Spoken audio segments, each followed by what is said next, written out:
Bonjour et bienvenue sur le Mistral Social Club. Nous retrouvons Anaïs pour un nouvel épisode de 701 en air réalisé avec l'École de l'air et de l'espace et la base 701 de Salon de Provence. Aujourd'hui, vous allez pouvoir découvrir la médiathèque de l'École de l'air. Je suis ravie de vous retrouver pour une nouvelle émission de 701 on air.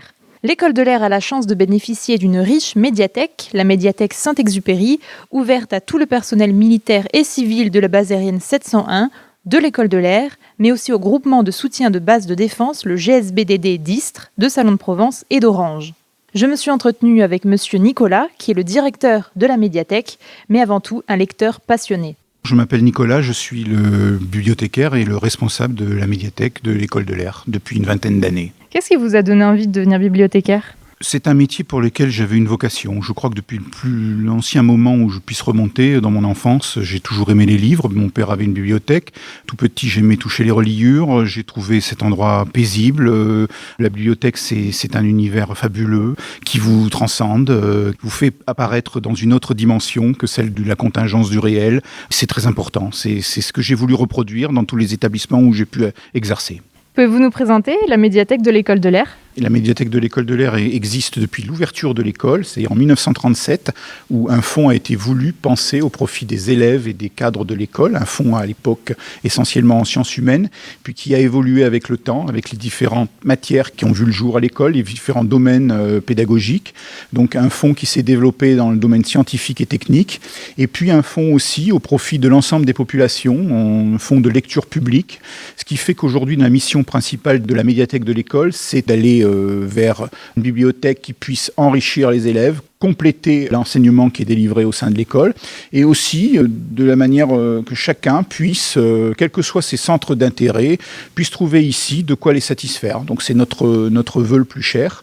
Donc nous disposons de 4 étages dans le bâtiment des études, dans le bâtiment principal de l'école. Nous disposons d'environ 50 000 documents au catalogue qui sont empruntables pour une durée d'1 mois. Nous accueillons les gens de manière en journée continue avec aussi des créneaux à la demande qui sont offerts essentiellement aux élèves. Les fonds se sont récemment enrichis par un legs que nous avons eu en histoire militaire. Donc c'est un fonds tout à fait remarquable qui a nécessité une installation particulière et c'est aujourd'hui un fonds que l'on nous envie, on peut le dire. En histoire de l'aéronautique militaire, nous disposons de documentation vraiment magnifique. On reçoit d'ailleurs des chercheurs qui viennent de la France entière pour consulter nos collections. Ensuite, on va dire aussi qu'on a pris le virage du numérique depuis assez longtemps, puisque nous disposons de nombreux abonnements online, en plus des abonnements papier. Donc chacun peut bénéficier, aussi bien en lecture publique que dans le domaine académique, d'une lecture assez large, numérique. Il faut souligner aussi le changement de statut de l'école qui est intervenu il y a à peu près un an et demi.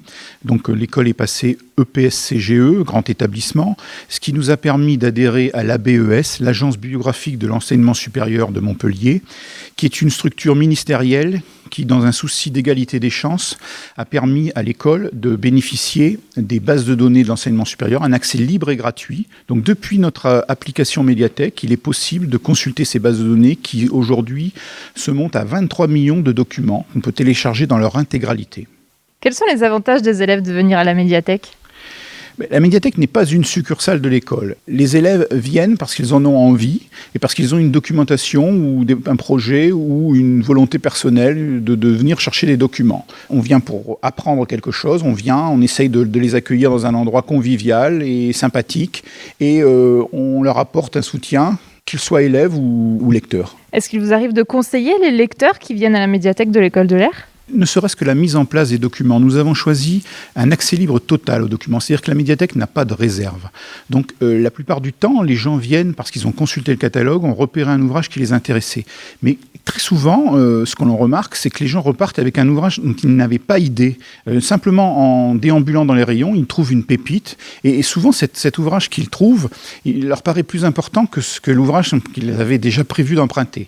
Et puis, il y a notre rôle à nous, effectivement, connaissant nos lecteurs, de les aiguiller. Quelquefois, c'est un pari. On a envie que les lecteurs lisent ce livre, on tente le coup. Quand ça réussit, c'est magnifique. Et puis après, avec le temps, l'expérience, les acquisitions aussi qui sont faites faites en fonction de l'existant, en fonction des lecteurs qu'on connaît, en fonction des démarches pédagogiques, de ce que les enseignants nous indiquent. Tout ça, ça fait une espèce de maelstrom où chacun doit s'y sentir à l'aise. On aiguille les lecteurs qui en ont envie. Un grand merci, Monsieur Nicolas, de nous avoir transmis votre passion. La médiathèque Saint-Exupéry est un lieu culturel unique et convivial que je prends personnellement beaucoup de plaisir à visiter. Je vous donne rendez-vous le mois prochain pour découvrir une autre unité de la base aérienne 701 sur 701 On Air. À bientôt! Merci Anaïs, à très vite sur le Mistral Social Club.